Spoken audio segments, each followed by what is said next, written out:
Assalamualaikum warahmatullahi wabarakatuh. Waalaikumsalam warahmatullahi wabarakatuh. Alhamdulillah pada siang hari ini kita bertemu kembali di podcast Jembermu. Tentu kami akan memberikan yang terbaik, inspiratif bagi sahabat Jembermu semua. Dan siang hari ini telah hadir di hadapan kita narasumber kita. Beliau merupakan Direktur Pasca Sarjana Universitas Muhammadiyah Jember, yaitu Bapak Dr. Abadi Sanosra, SE, SH, MM, MSI. Dan beliau juga selain sebagai direktur juga sebagai advokat. Selamat siang Pak Abadi. Selamat siang Pak Amri. Mungkin ini Pak ya, saya panggil abang atau mas atau bapak ini enaknya? Enaknya bagaimana? Ya, panggil abang saja ya. Bapak boleh. Ya, karena saya tahu Pak Abadi ini berasal dari Sumatera, ya bang ya? Ya, dari Sumatera, dari Aceh atau Gayo. Aceh ya. Gayo, ya. Gayo itu berarti di Aceh Tengah ya? Aceh Tengah dan juga di Benar Meriah. Benar Meriah. Berarti asli Aceh Tengah dan Benar Meriah ya pastinya. Ya, betul. Nah, apa aktivitasnya sehari-hari ini, Bang Badi? Ya, terima kasih sebelumnya. Alhamdulillah untuk aktivitas ya selama ini hampir 18 tahun aktivitasnya sebagai akademisi, yaitu sebagai staf pengajar, dan alhamdulillah mulai tahun 2020 dipercayakan untuk menjadi Direktur Pasca Sarjana Universitas Muhammadiyah Jember. Selain itu aktivitasnya juga menyambi ya, yaitu bergerak di bidang hukum atau advokat lah gitu. Saat ini berarti sebagai Direktur Pasca Sarjana. Yeah. Nah, karena hari ini kita akan membicarakan secara khusus tentang apa sih bedanya kuliah di S1, kemudian di S2, dan di S3. Tapi sebelumnya ini Bang, di Unmu itu untuk pasca sarjana itu prodi apa saja Bang?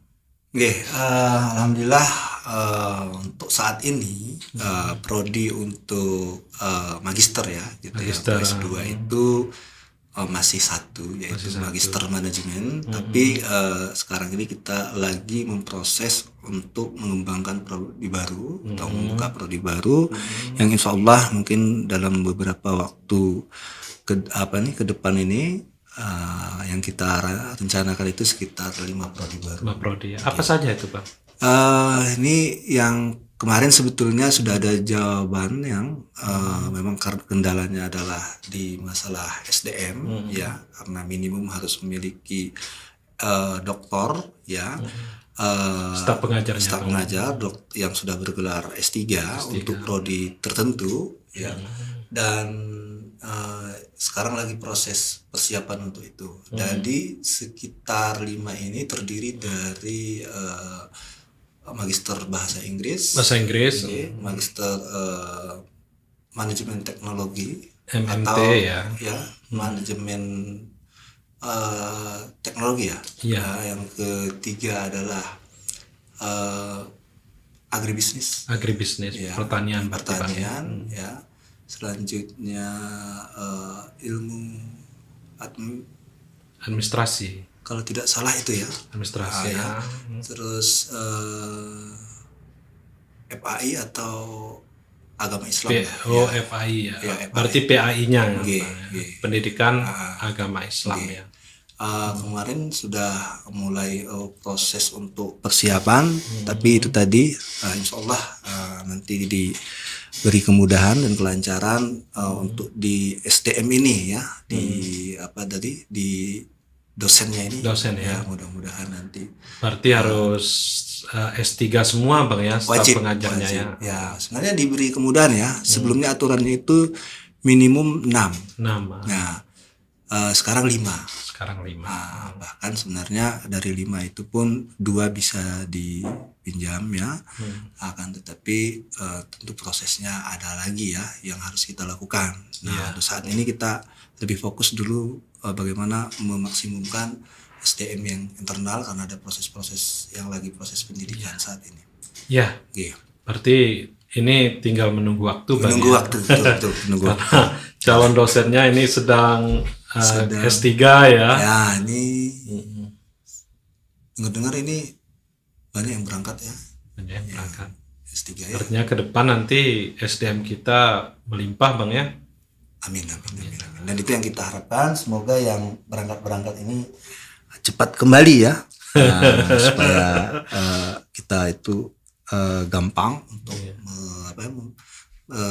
mengembangkan beberapa prodi yang memang mungkin trennya sekarang ini lagi meningkatnya, bahwa animo masyarakat untuk menyekolahkan anaknya atau orang-orang mau melanjutkan studi lanjutnya ke jenjang yang lebih tinggi, yang sebelumnya itu cukup S1, sekarang ini kayaknya trennya itu S2 itu sudah umum. Jadi ini peluang pasar lah ya. Oke Bang. Nah ini Abang sudah membuka bahwa umum sekarang ini pendidikan itu S2 bahkan S3. Nah, pertanyaannya begini Bang, kenapa orang harus S2 atau S3 Bang hari ini Bang? Baik. Jawaban untuk pertanyaan itu ada jawaban secara idealis ya. Artinya memang orang itu terpanggil untuk mengembangkan dirinya ya, untuk mendapatkan ilmu di mana tentunya proses jenjang-jenjang tadi wajib untuk dilakukan atau dilewati. Namun demikian ada juga ya motif yang mungkin ada karena faktor-faktor tuntutan ya, tuntutan kerja ini kalau tidak salah ya. Saya dengar itu di dunia ASN ya. ASN itu bahkan kalau tidak menempuh pendidikan S2 atau bergelar S1 ya, itu mentok di 3D ya. 3D. Jadi mungkin orang tuh potensinya cukup bagus untuk secara karir melejit, namun terkendala karena faktor pendidikan. Jadi kan alangkah sayangnya. Nah, sehingga perlu untuk menempuh atau mengambil jalur pendidikan yang lebih tinggi dari yang sebelumnya. Oke. Teduh Mas Jepang. Ada. Oke, Bang. Dari sisi minat dari masyarakat, tentu mereka punya motivasi sendiri seperti yang disampaikan oleh Abang tadi. Tetapi saya juga ingin tahu, Bang. Dan masyarakat tentunya juga ingin tahu. Nanti ketika S2 itu sulit nggak Bang? Ketika menempuh perkuliahan gitu. Dan sebelumnya mungkin sebelum bahas itu syarat masuknya dulu Bang, sulit tidak gitu? Syarat masuk itu sebenarnya tidak sulit ya. Terlebih kita ya mencoba untuk memahami kendala-kendala yang kemungkinan dihadapi oleh calon peserta didik kita atau calon mahasiswa kita. Kita sangat adaptif ya. Adaptif artinya menyesuaikan, tidak dalam rangka yang butuh mereka seolah-olah seperti itu. Terus kita artinya kita menunggu ya. Bahkan ini khusus mungkin ini gaya pelayanan kami yang khas adalah kami sangat informatif dan sangat komunikatif. Dan apa saja kendalanya, mungkin karena faktor jarak ya, bagaimana kita bisa yang penting apa yang harus ada itu kita dapatkan. Artinya misalnya berkas ya, kalau memang berkas itu harus datang ke tempat untuk mengantarnya, apabila perlu kita jemput ya kita jemput, atau ada mungkin cara baru atau instrumen pengirimannya ya, misalnya melalui email dan lain sebagainya, atau melalui WA Memanfaatkan teknologi Ya, lah, jadi Bang, kita ya. sangat fleksibel sebenarnya, di mana substansinya yang kita harapkan ya, bukan kepada prosesnya ya. Iya, Nah, iya. jadi itu semangat layanan kita dan saya rasa kontak-kontak person dari kami itu semua ada, tinggal menghubungi, apapun kendalanya, apapun masalahnya, 24 jam kita layani. Ya, jadi tidak ada yang sulit, tergantung bagaimana kita menyikapinya ya. Iya. Dan satu prinsip kami adalah, intinya kami adalah proses itu jangan sampai membuat tujuan akhirnya itu tidak tercapai. Ya, cara kan banyak ya. Cara banyak. banyak ya. Jadi kita lebih kepada situ prinsipnya. Artinya standar, kalau bicara tujuan akhir, standar tetap kita tegakkan. Ya, tetap tetapi itu hal tetap. yang teknis, ini tentu bisa kita komunikasikan dengan baik gitu ya. Betul. Nah, terus ini Bang, ini kan tadi kita berbicara sebelum Bang ya, sebelum S2 gitu. Nah, tapi berikutnya ini saya ingin tahu juga Bang, apa sih perbedaan S1, S2, S3 gitu Bang? Tentu ini masyarakat juga bertanya-tanya, apa sih bedanya gitu Bang? Oke, terima kasih. Pertanyaan ini umum ya ditanyakan.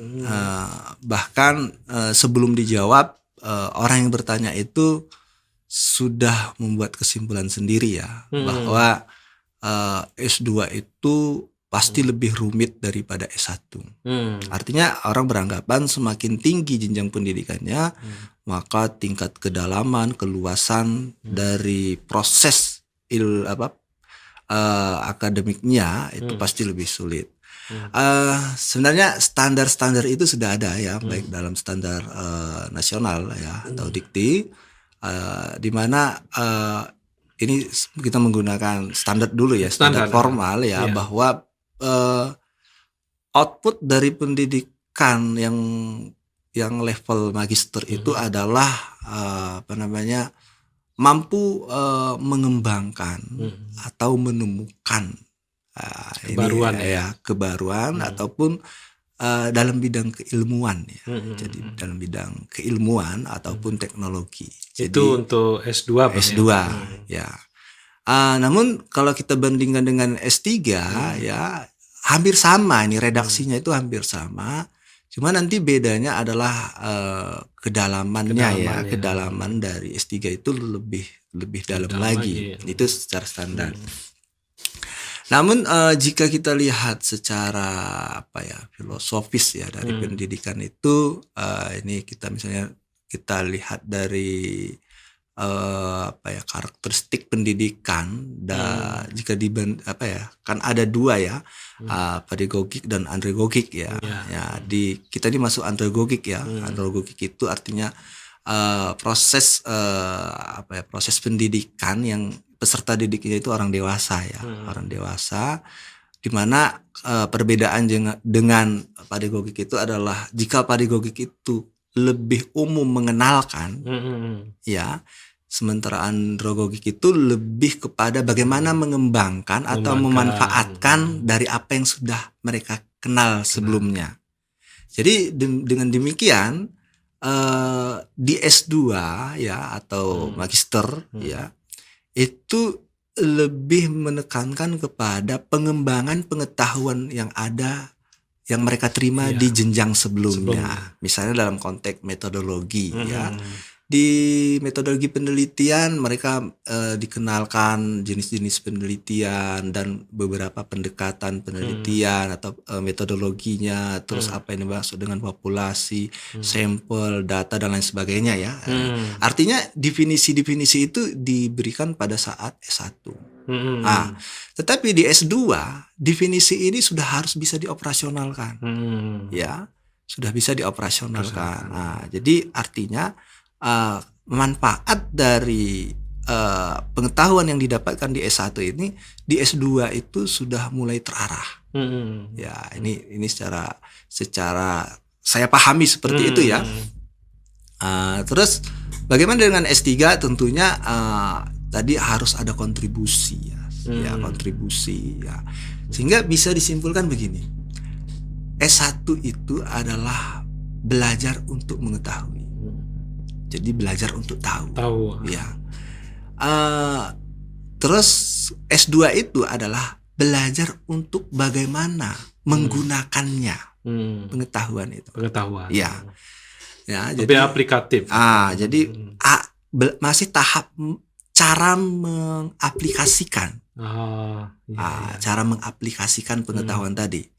Hingga terus selanjutnya kalau S3 ini sudah bisa diaplikasikan. Jadi kan prosesnya tahu dulu, terus bagaimana mengoperasionalkannya. Yang S3 itu sudah ada outputnya ya. Kalau S3 itu sudah ada outputnya, di mana dalam kita mungkin Bapak pernah mendengar novelty ya. Novelty adalah keterbaruan ya. Kalau dalam konteks filsafat keilmuan itu namanya hasanah ya, hasanah ilmu ya. Di mana ilmu itu digambarkan berbentuk piramid ya. Di mana puncaknya itu adalah filsafat ya. Di mana di bawah filsafat itu ada turunan-turunannya, ada ilmu alam ya atau ilmu sosial. Nah, ini penambahan, artinya piramid itu semakin ke bawah semakin melebar. Ya. Artinya di jenjang S3 itu ya ini harus ada yang ditempelkan di piramid tersebut. Ya, di piramid tersebut. Ya, baik berupa novelty ataupun ada pembaruan ya. Ya, pembaruan artinya katakanlah ada pendekatan yang selama ini mentok hanya menggunakan cara itu. Ternyata keadaan sekarang sudah berubah. Maka ada penemuan baru, pendekatan ini yang lebih efektif, lebih efisien. Nah, jadi begitulah pergerakan ilmu itu.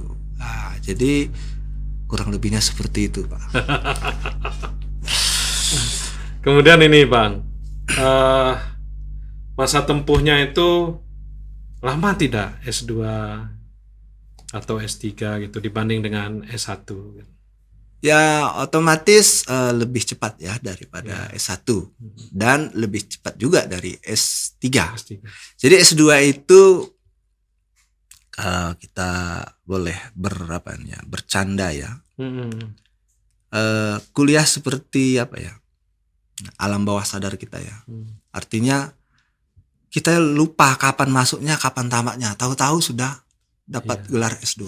Belum menikmati kita sudah selesai ya, sudah lulus. Sehingga istilahnya memorinya pun di S2 itu tidak setebal ya. Tidak sebanyak di S1 atau di S2 ya. Atau di S3 ya. Di S3 itu tuntutan memang lebih berat. Nah, di S2 itu sebenarnya lebih rileks ya. Lebih rileks walaupun itu bersifat subjektif ya, dan tergantung juga atmosfer pendidikan ataupun lingkungan di mana kita berada ya. Tapi dari yang saya alami dan saya tangkap dengan peserta didik saya itu mereka tuh enjoy ya. Bahkan begitu lulus tamat, perasaan kayak bulan kemarin saya daftar, Pak. Ternyata saya sekarang sudah bergelar MSI ya. Kebetulan kita MSI sebelumnya ya, sekarang ini diseragamkan untuk Magister Manajemen itu gelarnya Master Manajemen ya. Master Manajemen atau MM gitu. Jadi mungkin kalau dibandingkan S1, S2, S3 yang paling gampang itu S2. Yang paling cepat ya. Yang paling gampang dan paling cepat. Di mana tadi pertanyaannya kalau nggak salah berapa ya durasi waktunya Durasi waktu itu 4 semester. Berarti sekitar 2 tahun. 2 tahun ya.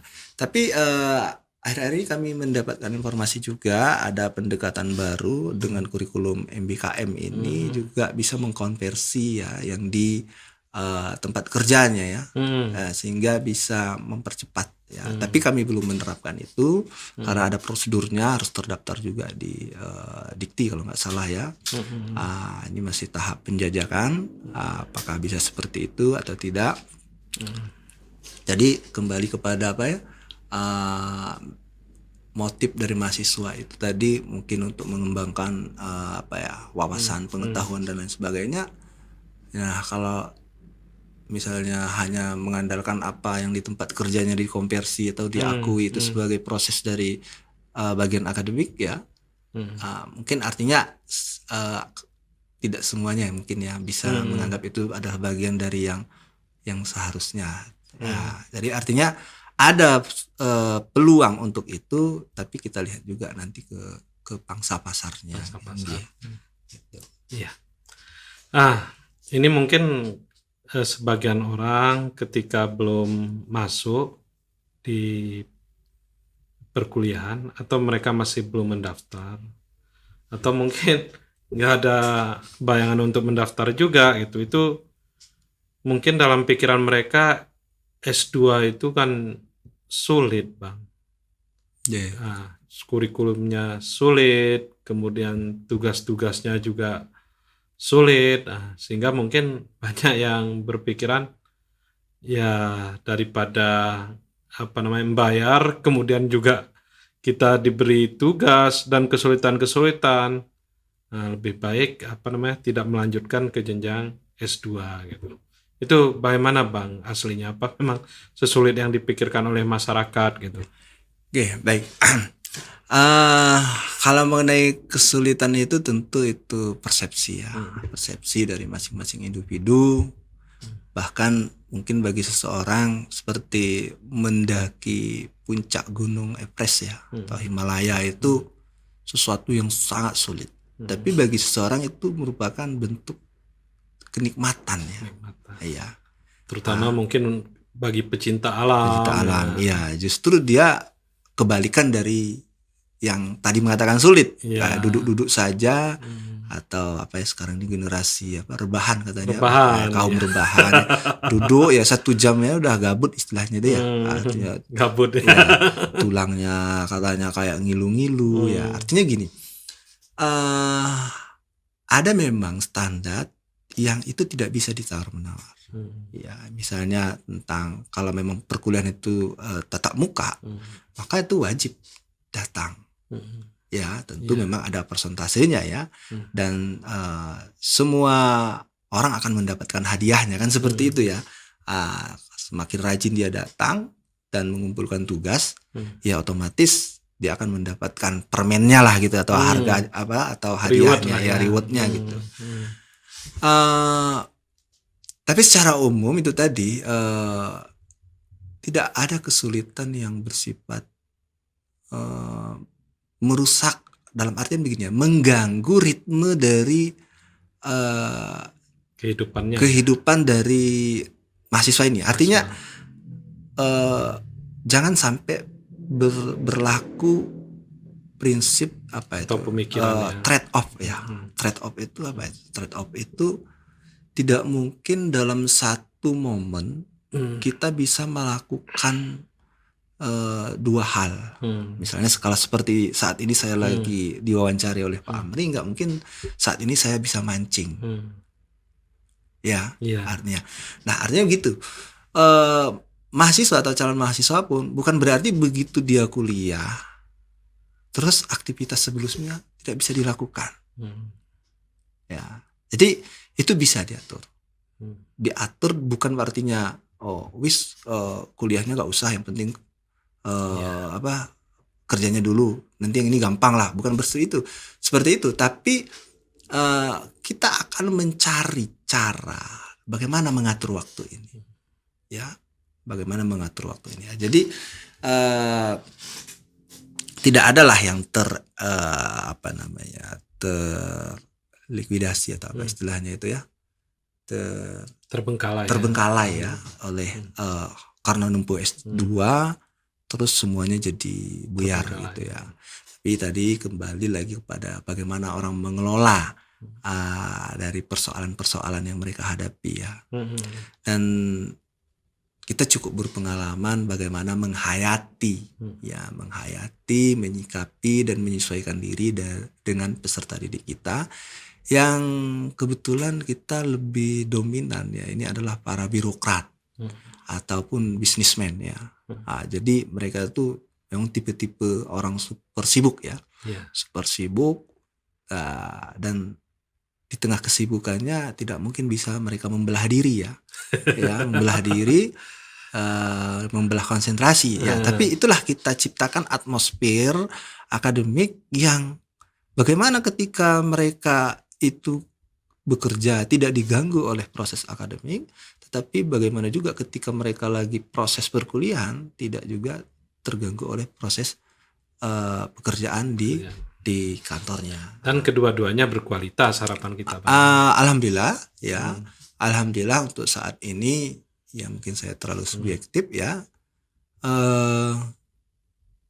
Jadi banyak perubahan-perubahan setelah mereka mendapatkan S2, banyak yang WA, alhamdulillah Pak saya sudah ditunjuk jadi ini, ya jadi itu, ya jenjang karirnya langsung. Dan tentunya tidak hanya karena sekarang sudah bergelar S2 ya. Jadi untuk karir itu kan tidak melulu kepada sudah ijazah ya, tetapi kompeten tidak. Kompeten. Iya kan? Terus perilaku. Iya, jadi bisa nggak menjadi, kalau dikirim menjadi utusan untuk ke lembaga tertentu, ya sudah bergelar S2, terus tentunya bagaimana mereka membawa dirinya, menampilkan dirinya, ya itu kelihatan, artinya sudah bisalah mewakili daripada lembaganya. Nah, jadi kita lebih kepada mendorong terjadi perubahan karakter. Ya, dari karakter yang positif. Kalau sudah sebelumnya positif, bagaimana ini lebih meningkat lagi ya tingkat positifnya ya. Bahkan kita kadang lucu juga ya, sampai mengajarkan istilah-istilah itu ya, yang kadang-kadang mereka itu terperangah ya, artinya masalah itu ribuan kali, istilah itu ribuan kali kami dengar Pak. Tapi belum bahkan paham. Selain kami dengar, saya sendiri mengucapkannya sering, tapi baru tahu kali ini bahwa istilah itu penempatannya baru kali ini. Nah ini bahasa-bahasa statistik biasanya ya, ada istilah signifikan ya. Selama ini kalau ditanya signifikan itu apa, berpengaruh dan lain sebagainya ya. Jadi kita tanya bukan makna signifikan itu, tapi bukan kita menggurui, artinya ini berdiskusi ya, bahwa akhirnya dapatlah kepada apa yang dimaksud dengan signifikan itu. Dan itu sangat besar pengaruhnya ketika mereka nanti berbicara dalam forum dan berhadapan dengan siapa. Pilihan kata-kata ini, kalimat ini itu sangat membantu performa mereka ya. Jadi itu terasa sekali tingkat kepercayaan diri mereka setelah mereka menyandang gelar S2. Nah, itu mungkin yang bisa saya paparkan ya. Saya kombinasikan antara baik dalam konteks formalnya ya maupun dalam konteks informal lah ya, non formal gitu. Iya. Yeah.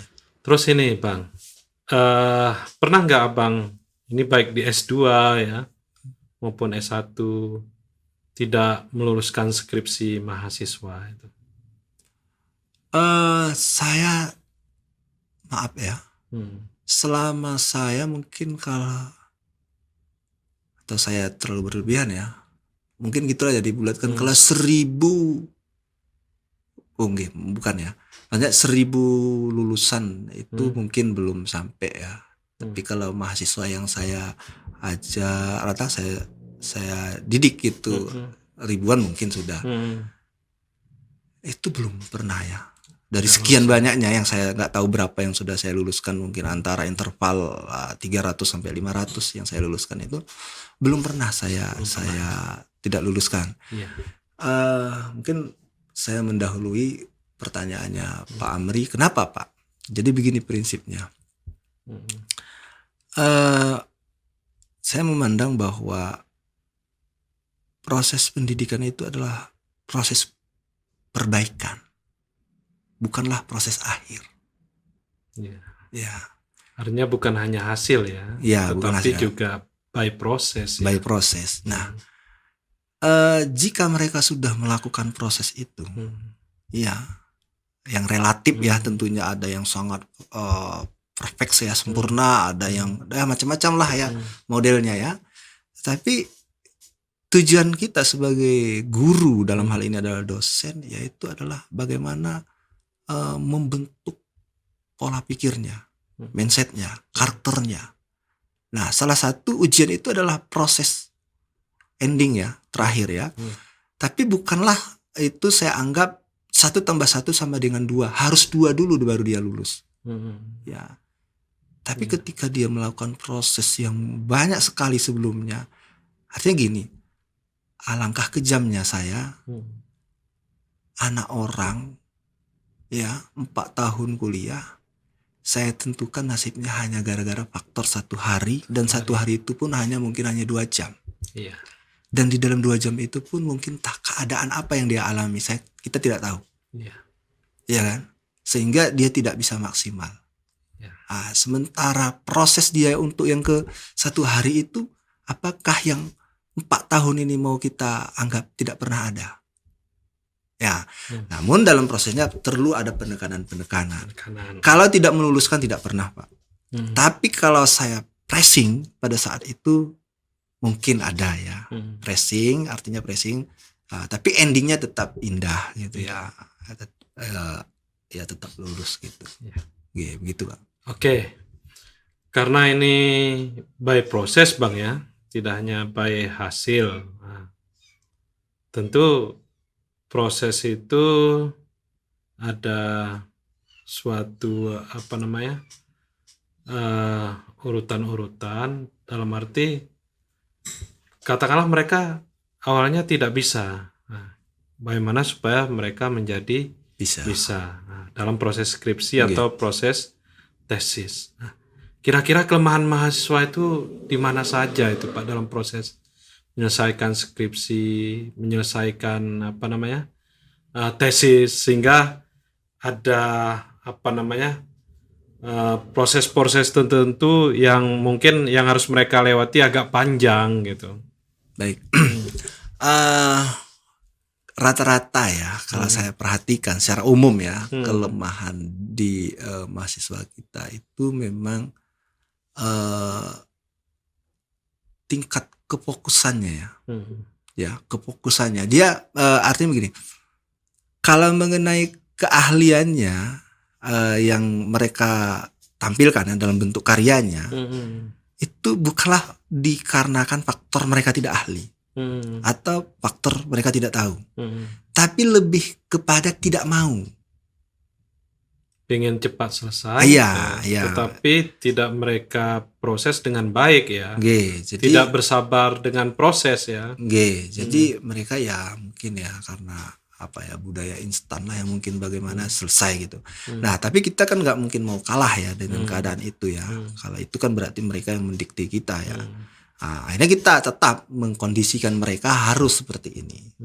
Namun demikian kita tetap juga mensupport dan memberikanlah kalau ada kendala ini solusinya ya. Jadi tidak hanya menuntut harus begini harus begitu, tetapi kami minta Anda harus melakukan ini.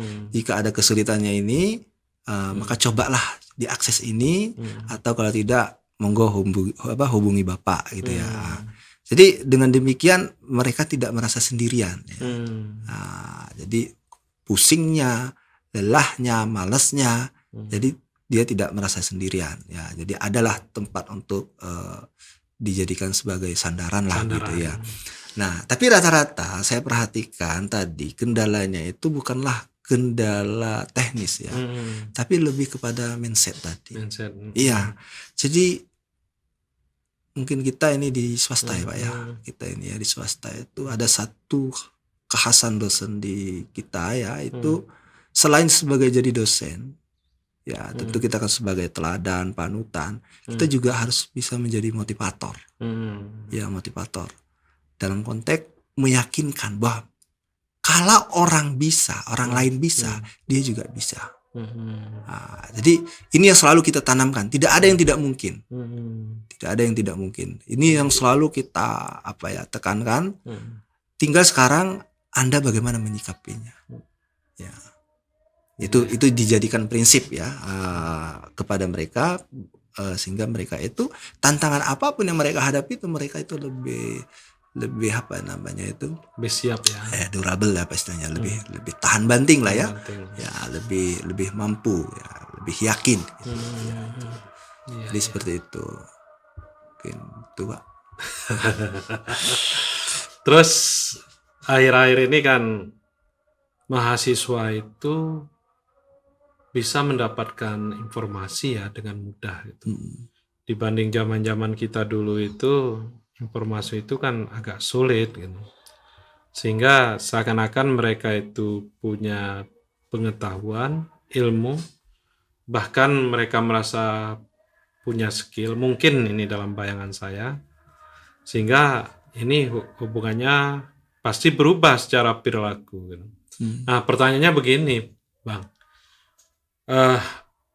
Apakah lebih sulit mendidik anak sekarang dibandingkan dengan 10 tahun yang lalu? Artinya mungkin bahasa yang lebih lebih sederhananya itu, apa perbedaan mendidik di zaman sekarang ini dibanding dengan 5 atau 10 tahun yang lalu? Oke. Baik, ini pertanyaan yang banyak yang ditanyakan ya. Artinya tidak ada yang abadi ya. Gitu ya. Kecuali Allah ya gitu ya. Perubahan itu terus terjadi. Ya, baik secara global, nasional, bahkan secara keluarga ya. Terus terjadi perubahan yang akhirnya muncul perilaku baru.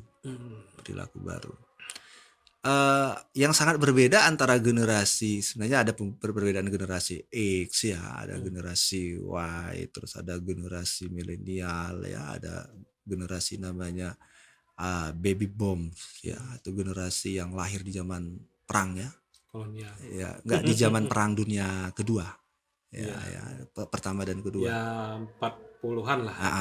Terus sekarang adalah generasi milenial. Ya, generasi milenial ini tumbuh di mana IT itu adalah satu pemandangan yang umum. Bahkan dia pun lahir, tumbuh dan besar didukung oleh IT itu atau teknologi informasi itu. Jadi itu umum. Apa yang berdampak dari itu adalah baik positif maupun negatif pasti ada. Salah satunya adalah dibandingkan kita dulu ya. Di kita dulu itu nilai-nilai yang kita anut itu bertahap. Umur balita dan sampai SD itu betul-betul mungkin 100% nilai-nilai yang kita anut itu adalah nilai yang ada dalam keluarga kita. Ya, terus SMP ya, itu pun masih dominan oleh keluarga kita, tapi sudah mulai menyerap lingkungan sekitar ya. SMA ini sudah mulai agak luas, tapi peran dari nilai-nilai keluarga itu masih ada. Nah, dan selanjutnya ya. Tapi dengan generasi sekarang ini tentunya nilai-nilai itu tadi tidak lagi bersifat tunggal awalnya. Jadi mereka pun dari awal mereka hidup nilai-nilai itu sudah multi nilai. Ya. Artinya tanpa mereka keluar rumah pun, misalnya mereka melihat gadgetnya, ya melihat YouTube, melihat Facebook dan lain sebagainya, TV dan lain sebagainya. Ya, nilai-nilai yang di luar keluarga ini sudah mulai merasuki ya. Sehingga muncullah karakter-karakter yang agak sedikit agresif misalnya, oportunis ya, oportunis ya, terus generasi yang karakternya itu selalu ingin tetap berada dalam zona nyaman ya. Dan sensitif ketika keluar dari zona nyamannya dia itu langsung seperti bingung, ya dia sulit menyesuaikan diri gitu. Walaupun harusnya dengan dia mengenal dunia luar tadi seperti itu, harusnya pengetahuannya lebih luas, menyebabkan dia lebih gampang beradaptasi ya dan berkembang. Tapi kan pengenalan dunia yang di luar tadi lebih kepada konteks dunia maya ya. Realnya dia kan tidak seluas bagaimana ketika dia berada dalam dunia yang real kan gitu ya. Dia hanya melihat seorang melakukan atraksi seperti ini dalam waktu durasi 5 menit ini. Tapi prosesnya di balik itu dia kan tidak tahu. Tapi yang dia tangkap hanya bagaimana atraksi tersebut tadi. Dan itulah yang tergambar dalam pikirannya, dan itu juga yang akan menjadi nilai-nilai yang kemungkinan yang bagi kita dulu itu adalah tidak wajar, bagi dia itu wajar. Dan ini tentu ya, kita ini anak-anak kita yang masih kecil ya, kadang-kadang pertanyaan-pertanyaan sekarang ini pertanyaan yang kadang di S1 ya. Di S1 baru dulu kita menanyakan itu atau mendengar, tapi sekarang ini ya Walaupun usia mereka masih kecil ya. ya ini sedikit mungkin pribadi ya, misalnya anak saya itu kalau dia itu berbicara itu bahasanya seperti orang S2 ya, walaupun ujungnya dia nanya juga, misalnya begini, itu kurang presisi itu ya, jadi dia main game, gamenya itu apa itu punya apa istilahnya, saya nggak tahu lah, main game, nggak pernah main game ya, tapi saya dengar dia main game itu tembakanmu kurang presisi, kamu bergeser ya, amunisimu tuh terlalu berat. Nah, jadi saya berpikir beginilah komunikasi anak-anak sekarang ini, walaupun saya tanya maksudnya apa itu presisi, saya bilang kurang tepat pak, katanya. Itulah artinya gambarannya anak-anak sekarang ini dalam satu konteks lompatan yang sangat jauh, tapi dalam konteks yang tertentu kadang-kadang bahkan hilang. Seperti tadi etika ya, sopan santun, penempatan diri dengan siapa dengan berhadapan ya.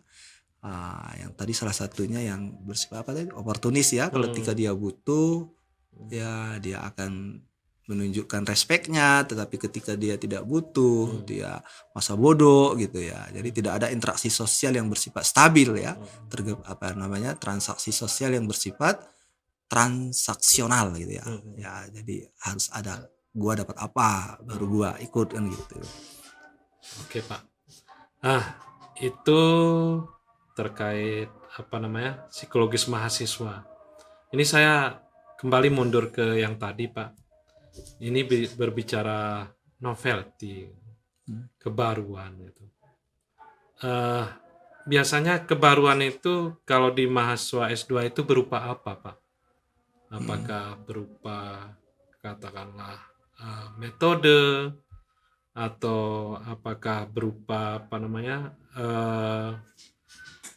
variabel baru, atau katakanlah tempatnya yang berbeda dari penelitian sebelumnya.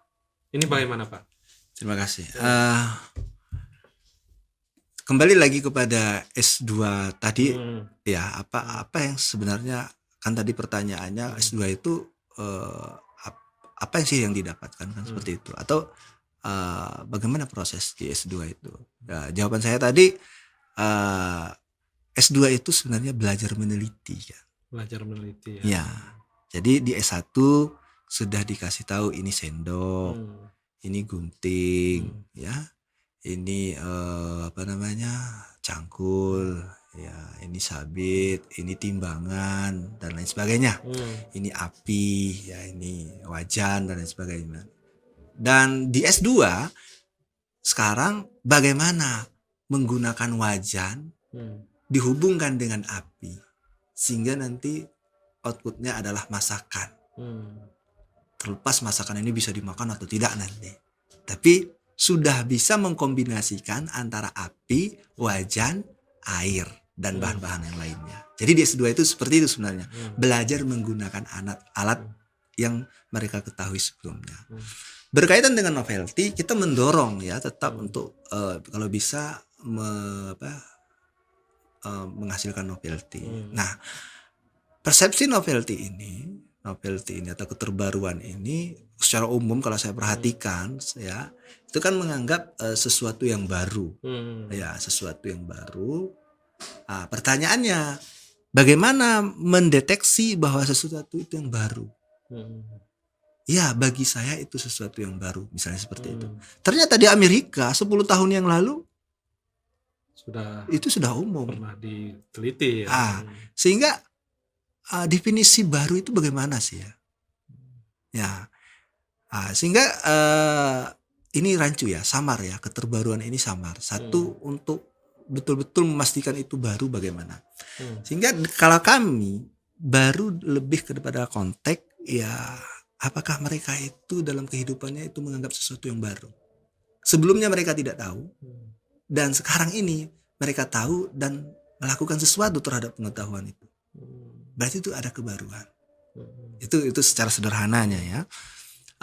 Tapi tidak tertutup kemungkinan untuk apa tadi pertanyaan Bapak kalau nggak salah, memisalkan apakah cukup dengan mengganti objek penelitian baru ya. Jadi variabelnya sama, konsepnya sama, metodologinya sama ya, terus hanya dipindahkan di di objek tertentu saja. Tentu ini saya rasa sangat lemah ya. Mungkin untuk S1 Pak. Iya, sangat lemah sekali ya. Untuk S2 mungkin di atasnya Pak ya. Jadi kalau itu tidak begitu layak dikatakan baru, terus yang layaknya bagaimana? Ya, tentunya salah satu adalah di metodologinya kah, atau di alat analisisnya kah, atau di fenomena ya. di variabelnya kah? Ya, fenomena itu kan bersifat given.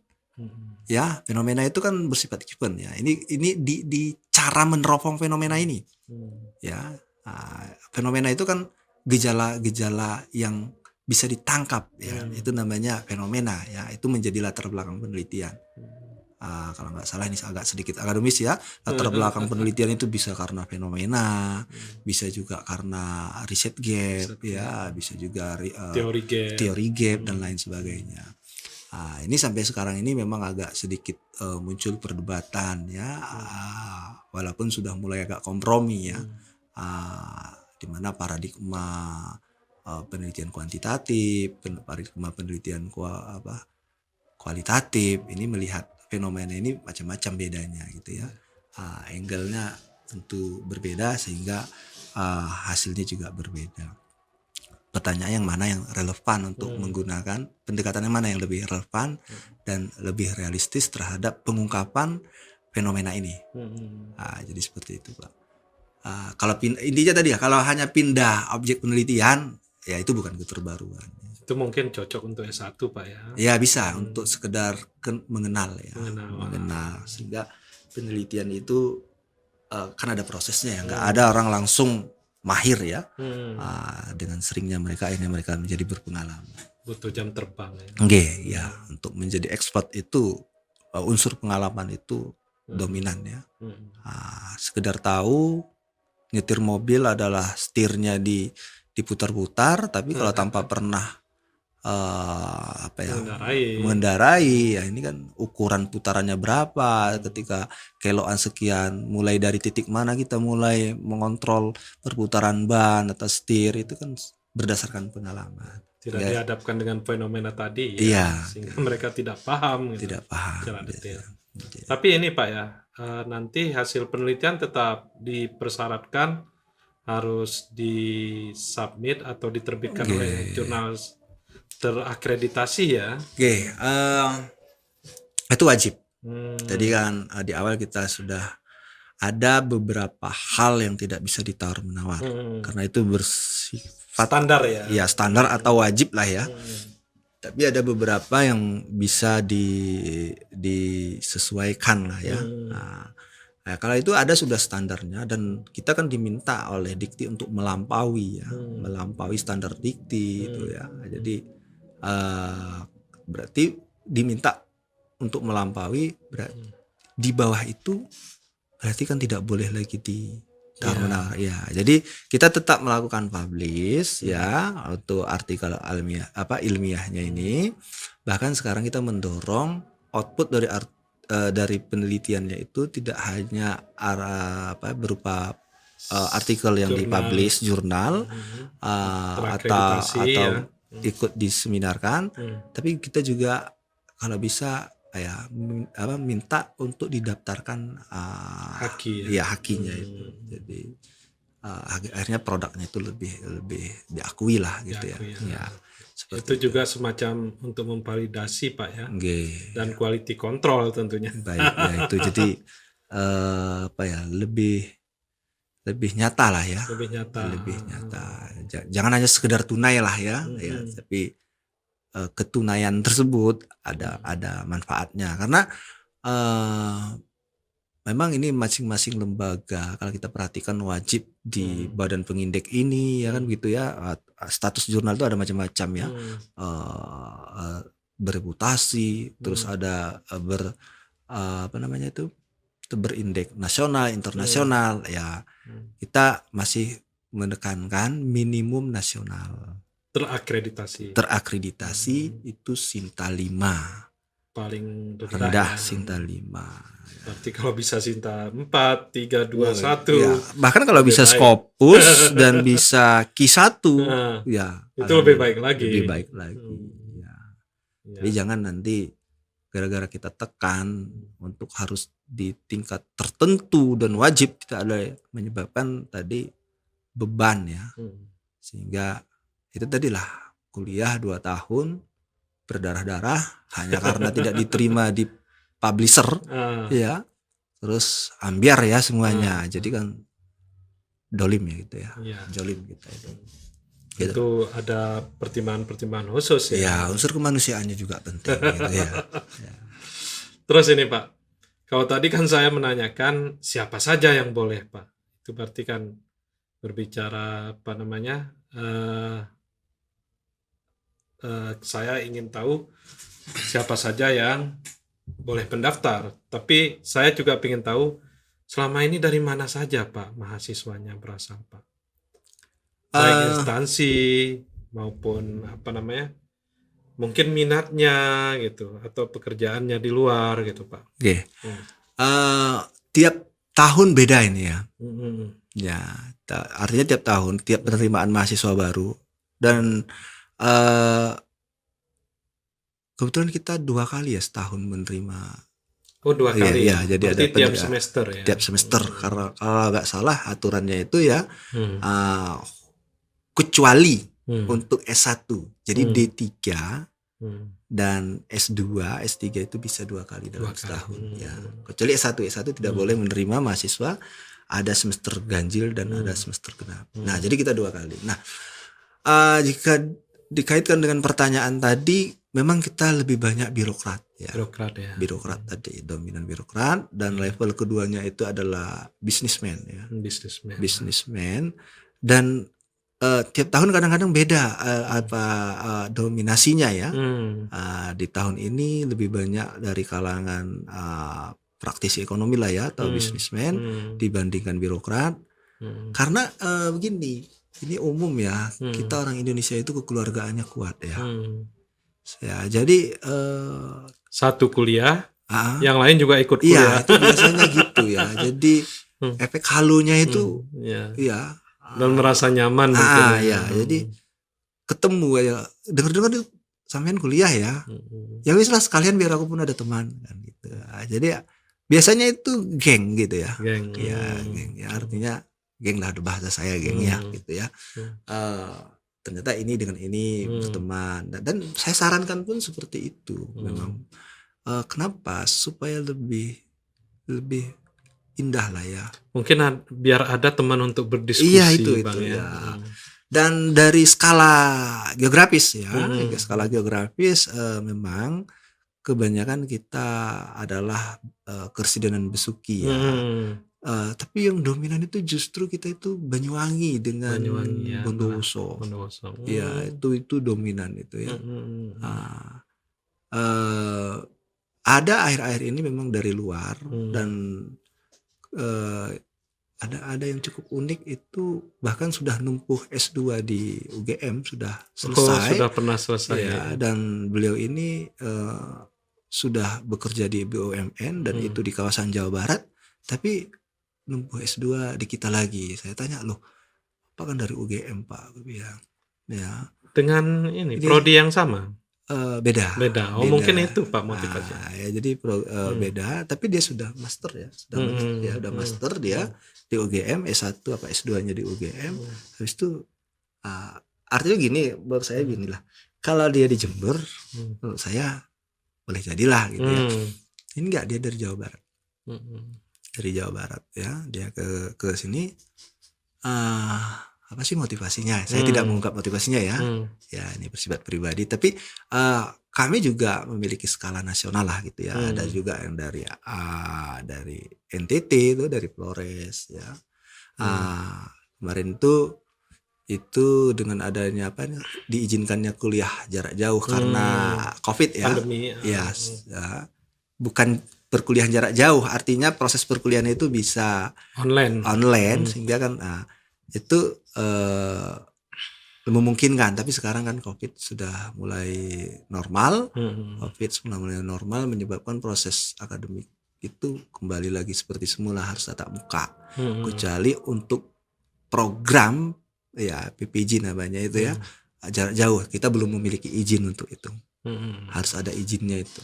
Jadi nggak berani sembarangan kita, nanti kalau di ban ya nanti akibatnya juga ke peserta didik kita. Jadi kita tidak mau berspekulasi gitulah. Ya, gitu. Berarti ini bisa dari mana saja Pak ya berkuliah Boleh. di sana, dari Sabang sampai Merauke, boleh. bahkan dari luar negeri juga boleh Pak. Boleh. Jadi itu yang kita harapkan ya juga, karena sebentar lagi kita mau merambah juga ke pasar yang skalanya internasional gitu ya. Itu visi kita ya. Visi kita itu tidak lagi menjadi pemain lokal ya. Bahkan ya itu tadi. Toh kan tergantung bagaimana kita melihatnya ya, peluang-peluang itu. Jadi sebenarnya kita punya peluang untuk itu ya. Terus ini Pak, itu dari segi daerah Pak ya, atau apa namanya, lokasi. Nah, kalau dari sisi umur nenek-nenek atau kakek-kakek bisa nggak kuliah Pak S2 lagi Pak? Oke, baik.